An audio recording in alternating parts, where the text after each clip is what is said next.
देवेंद्र जी, अभी बजट सत्र चल रहा है, चुनाव को हुए अभी 3 महीने हो गए हैं, तो रेवडीज को लेकर बहुत डिस्कशन है और चुनाव में कई प्रोमिस किए गए जिसकी कॉस्ट बहुत ज्यादा होगी उनकी।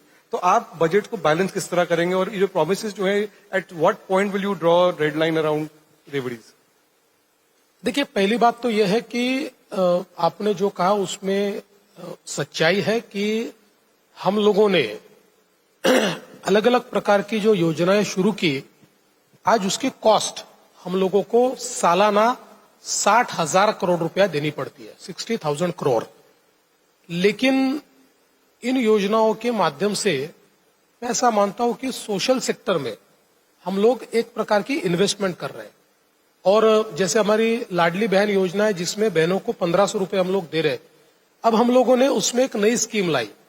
हमारे यहाँ नागपुर की महिलाओं ने एकत्रित आकर एक फाइनेंस सोसाइटी तैयार की और उस सोसाइटी में 30 लाख रुपए उन्होंने जमा किए छोटे छोटे लोगों से ही, और उसका एक बिजनेस मॉडल तैयार किया।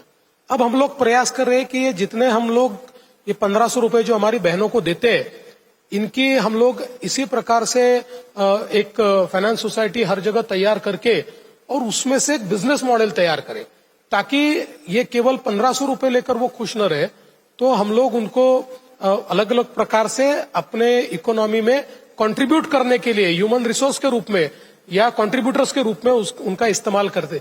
जैसे हमारे प्रधानमंत्री जी ने लखपति दीदी की योजना लाई, तो महाराष्ट्र ने हमने तय किया कि हम लोग 1 करोड़ लखपति दीदी बनाएंगे।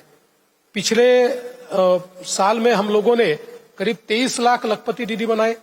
इस साल हम लोगों ने टारगेट रखा है 25 लाख बनाएंगे, और ऐसा करके 1 करोड़ हमारी बहनों को जो सालाना 1 लाख रुपए से ज्यादा कमाती है, ऐसी लखपति दीदी बनाने का प्रयास हम लोग कर रहे हैं।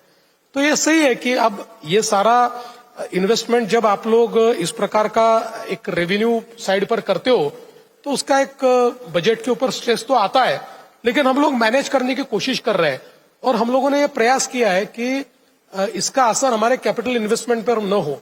उस दृष्टि से हम लोगों ने बहुत बड़े पैमाने पर प्राइवेट सेक्टर की मदद से और अलग अलग इंस्ट्रूमेंट्स को तैयार करके हम लोग हमारे निवेश हमारे यहाँ कर रहे हैं।